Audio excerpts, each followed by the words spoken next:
Go, go, go, Indy, go, Indy, go, Indy, go, Indy, go, go.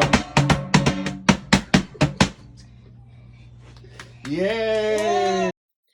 What's up, y'all? How you doing? Hope everybody's doing well. Thank you for coming to my channel.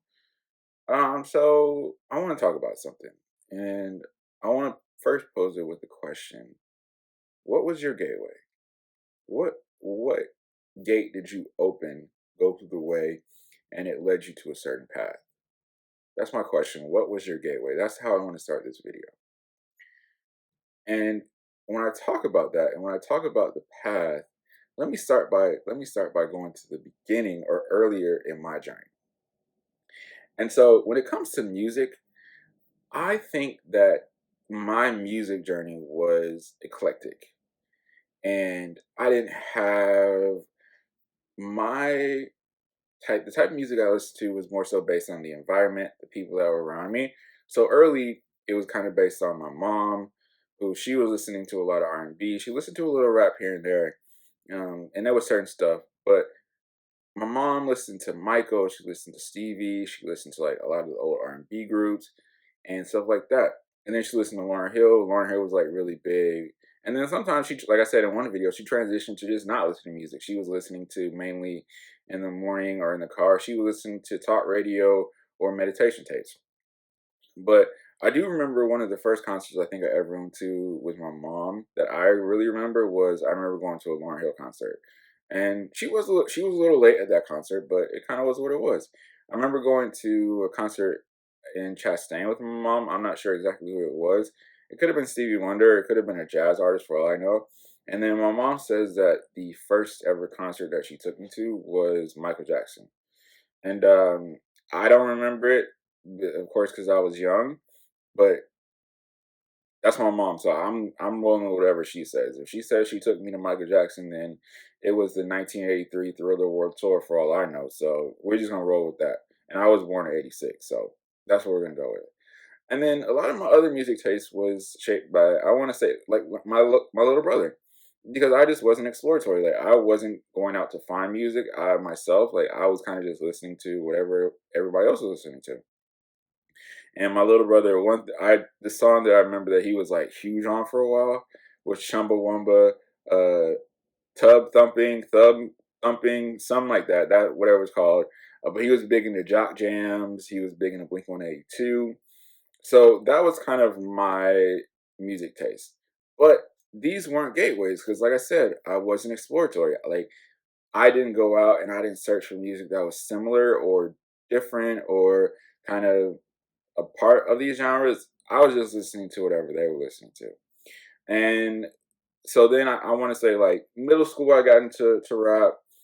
I want to say I was into it a little bit in elementary school, but not much. But middle school, like I really got into rap. And then high school, I was definitely in rap. So whatever was hot, like I was trying to listen to. I was listening to like the Diplomats, Outkast, State Property, Goody Mob, T.I., like whatever was hot, Jay-Z, Nas, whatever was hot at the time, that's what I was listening to.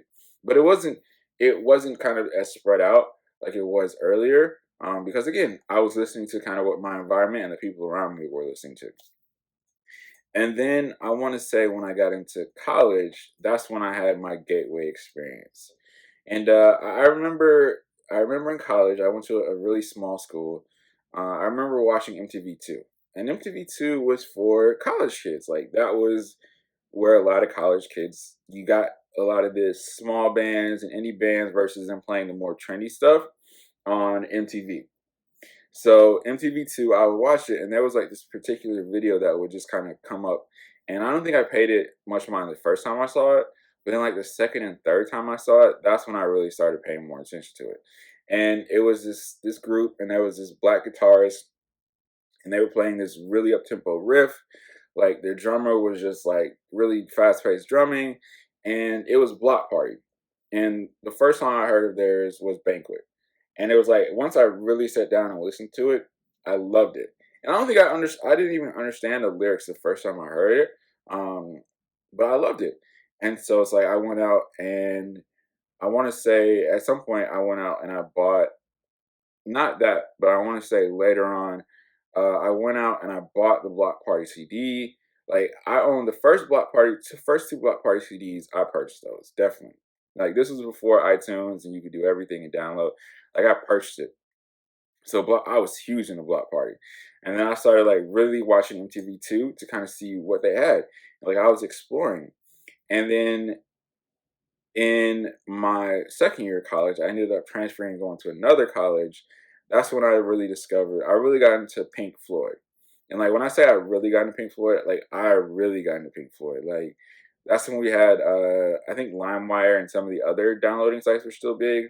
I downloaded like almost every single Pink Floyd album I could, like every single one. Every time I had a chance, I was downloading a Pink Floyd album. Like people would be going out to parties and stuff, and I'd be like, I'm in my dorm. I'm downloading the Pink Floyd. I'm downloading Pink Floyd albums. Like I heard almost every single Pink Floyd album, from the earlier ones with Sid Barrett to some of the later ones. Like every single one. And then I watched The Wall, and that was like another gateway drug. Like that blew my mind. Like watching The Wall for the first time, and again, I know I was late in the game, but that was just something that was like, whew. And so then like I was listening to Pink Floyd, and then I was listening to some of the older bands. Like I was listening to Zeppelin, I was listening to um, Deep Purple. I really got into Deep Purple after I was like really listening to Pink Floyd, because it's like you get into one and then it just kind of shifts into another one and you just keep going. And then another one I remember is I went forward and then I went backwards. So I remember, I want to say Maps came out when I was in high school, and I had like heard it, and I didn't really listen to it the first time. And then like years later, I went back, because I didn't have the first yeahyeahyeahs album. I got the second one because I listened to Maps, and I think Maps is like one of the most beautiful songs ever created. Especially when you pair it up with a video, it was just something special. And so that's when like I really started to get into what was considered alternative music for Black people. Like I started to widen my musical taste, and I started to listen to more eclectic stuff. Like I also want to say Bloc Party led me to, so Bloc Party actually randomly introduced me to like a really good friend of mine in college, because I remember we had a class together and I was listening to Bloc Party, and when I listened to my music, like I had it all the way up, like so that basically like I couldn't hear it. I couldn't hear anything that anybody was saying, and then I couldn't hear people stuff that people were saying to me. So I can't. We were in like a really small classroom for this class, where like we were right in front of each other. So I was listening to Bloc Party. I came in and he heard it. He heard it through my headphones, and he was like, "You're listening to Bloc Party?" I was like, "Yeah, yeah, yeah. Listen to Bloc Party, like one of my favorite bands."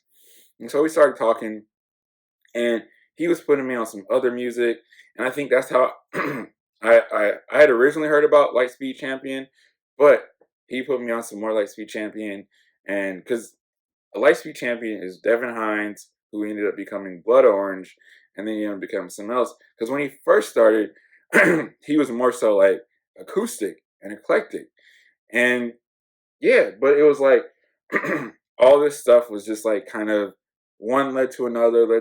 So I was just trying all this stuff. And I remember, like, if you remember how Two Dope Boys, there was another, I can't think of the blog off the top of my head, but there was Two Dope Boys, like a whole bunch of like hip hop blogs where they posted new music. They had the same for alternative music. I remember there was a Fader, and there was another one where you could literally, like, you could go to this one and you could just download MP3s for like bands. And I remember that's how I got into. I heard Active Child and How to Dress Well on one of these, and it's like it was so interesting because like it's so funny how it one led to another, and it was like you were basically playing a searching game.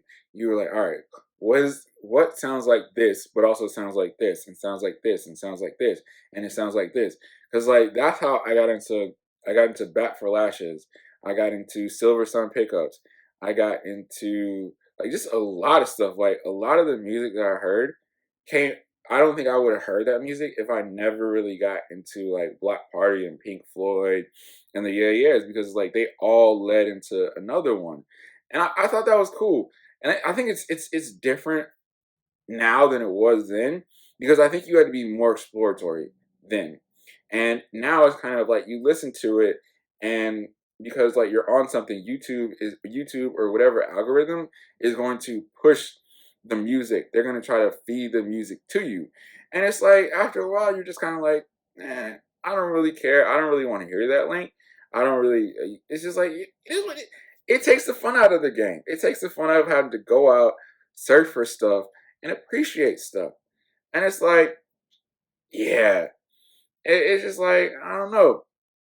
But that was, and I think that, again, I'm not going to say it's alternative music for black people, because if you believe what they say, then you realize that Yakub created white people. So whatever music white people create is actually black people's music. And I mean, black people created rhythm and blues. Black people created rock and roll.